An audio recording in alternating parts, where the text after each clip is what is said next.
अब दवाए इश्क की ज़रूरत है, हम इश्क में बीमार बैठे हैं। कि दवाए इश्क की ज़रूरत है, हम इश्क में बीमार बैठे हैं। और लोग जीत गिनते हैं अपने रिश्ते में, ज़रा हमसे पूछो हम इश्क में क्या हार बैठे हैं।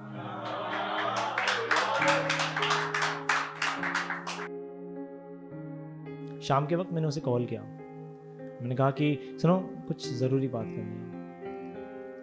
उसे कहा कि तुम ना मुझे बहुत पसंद हो। इसे इसे कुछ बोला था, इसे थोड़ा चीज़ी सा था, पर वो मैं अभी यहाँ बोल नहीं सकता।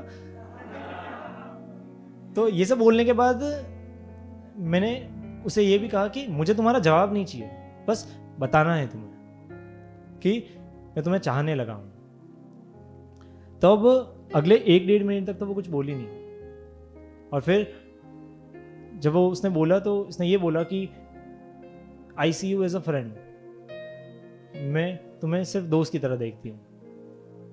और फिर उसने मुझसे पूछा उतनी ही प्यारी आवाज़ में जितनी प्यारी आवाज़ में मैंने उसे कन्फेस करा कि अपन दोस्त तो रहेंगे ना।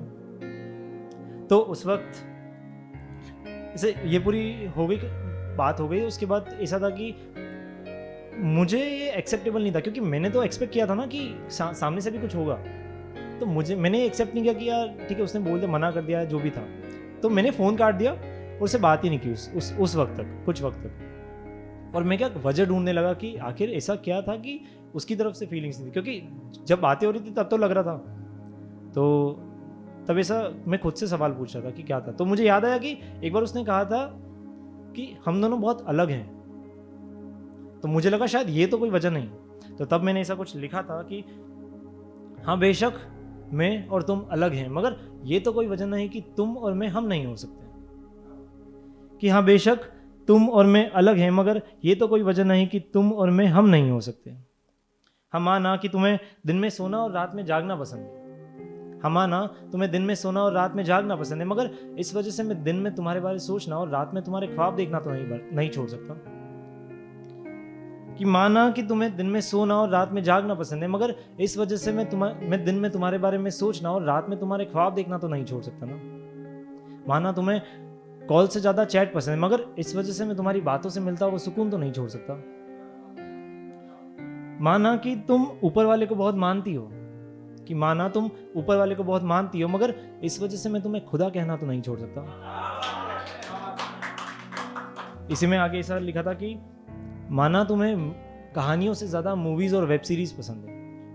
कि माना तुम्हें कहानियों से ज़्यादा मूवीज़ और वेब सीरीज़ पसंद है, मगर इस वजह से मैं तुम्हें अपनी कहानियों में लिखना तो नहीं छोड़ सकता। और आखिरी में ऐसा कुछ लिखा था कि माना कि तुम्हें सूरत से ज़्यादा सीरत और अदब पसंद है। माना तुम्हें सूरत से ज़्यादा सीरत और अदब पसंद है, मगर इस वजह से मैं तुम्हारी आंखों में डूबना तो नहीं छोड़ सकता। और माना कि तुम्हें इश्क से ज़्यादा दोस्ती पसंद है। और माना कि तुम्हें इश्क से ज़्यादा दोस्ती पसंद है, मगर इस वजह से मैं तुमसे बेपनाह मोहब्बत करना तो नहीं छोड़ सकता। हाँ बेशक तुम और मैं अलग हैं, मगर इस वजह से मैं तुम्हें चाहना नहीं छोड़ सकता।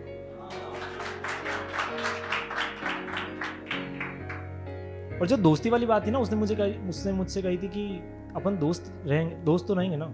तो उस बारे में मैं बहुत कुछ सोच रहा था। तो तब लिखा था कि कह तो दिया कि जवाब का तलबदार नहीं, हाँ सुनना चाहता हूं इससे भी इनकार नहीं। कि कह तो दिया जवाब का तलबदार नहीं, हाँ सुनना चाहता हूं इससे भी इनकार नहीं। और हाँ तुमने दोस्ती का हाथ तो बढ़ाया इस ओर, मगर जाना तुम भी जानती हो वो प्यार नहीं। अब मैं खुद से पूछ रहा था कि अब क्या करना चाहिए, क्योंकि हर एक जिसकी लव स्टोरी यहाँ रही है, जिसकी होने वाली है, हर एक के लाइफ में एक ऐसा टाइम आता है जब तुम्हें खुद से पूछना होता है कि अब तुम्हें ये जो चल रहा है तुम लोगों के बीच, तो तुम्हें आगे बढ़ाना है या फिर तुम्हें ड्रॉप करना है। और तो मैंने उस वक्त भी मैं खुद से ऐसा पूछ रहा था।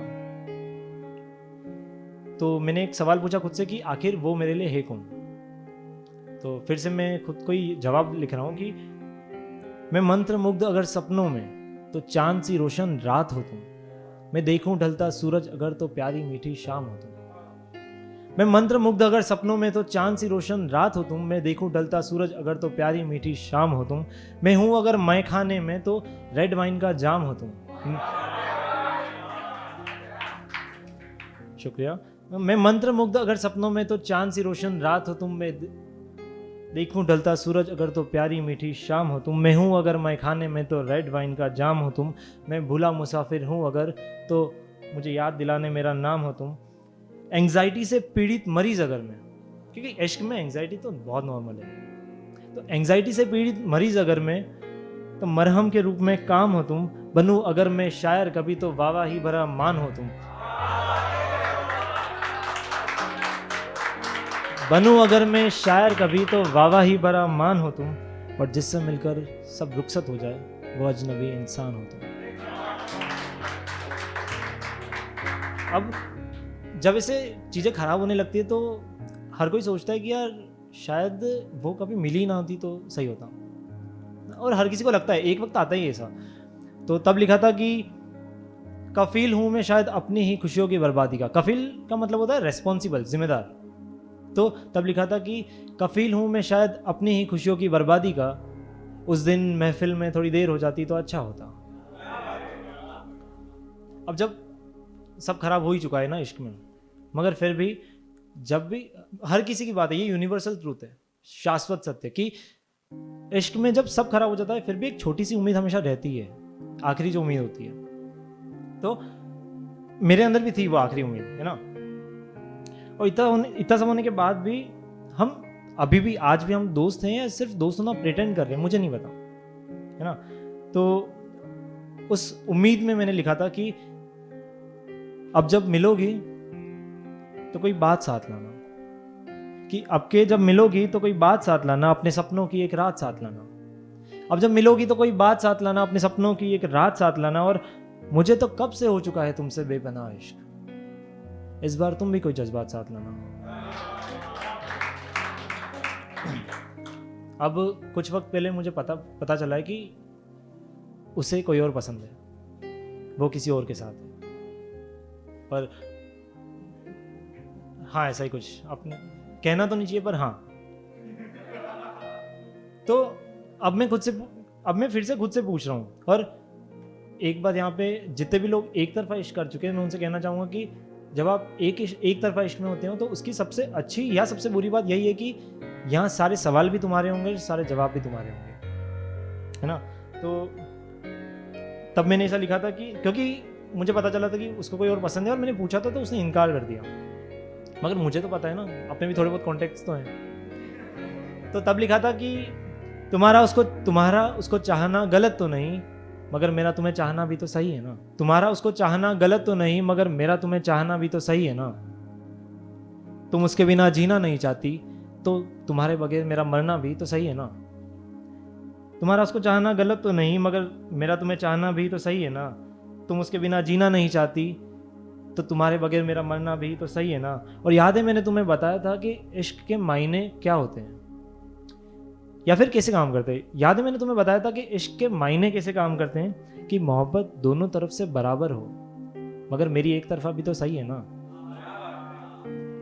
मगर अभी इस वक्त अब जो कन्वर्सेशन हो रही है, जो मैं कहना चाहता हूँ वो सीधा उससे कहना चाहता हूँ। और एक बात बता दूं कि मैंने उसको एक निकनेम दिया है, स्ट्रेंजर, क्योंकि जब हम शुरू में मिलना चाहते थे तो हम मिल नहीं पा रहे थे, तो इसलिए मैंने उसको नाम दे दिया स्ट्रेंजर। तो ये बात मैं सीधी स्ट्रेंजर को कहना चाहता हूँ कि इस वक्त अभी यहाँ से, कि अब मैं तुम्हें बताना चाहता हूँ कि अब मैं तुम्हें नहीं चाहता। हाँ, अब मैं तुम्हें नहीं चाहता, ना ही तुमसे मिलना चाहता हूँ, और बात तो बिल्कुल भी नहीं करनी है। मगर जैसे तुमने वो दोस्ती का हाथ बढ़ाया था, तो उस खातिर ये हम दोस्त तो ताउम्र रहेंगे, है ना। बस बात नहीं करनी, मगर दोस्त तो ताउम्र रहेंगे हम। तो कुछ 2 आखिरी लाइनें उसके लिए पढ़ना चाहूँगा मैं, कि जो कभी मेरी याद आए तो मिलने ज़रूर आना, जो कभी मेरी याद आए तो मिलने ज़रूर आना, मैंने वो पुरानी आदत इंतज़ार की आज तक नहीं बदली है। बहुत बहुत शुक्रिया, बहुत बहुत शुक्रिया।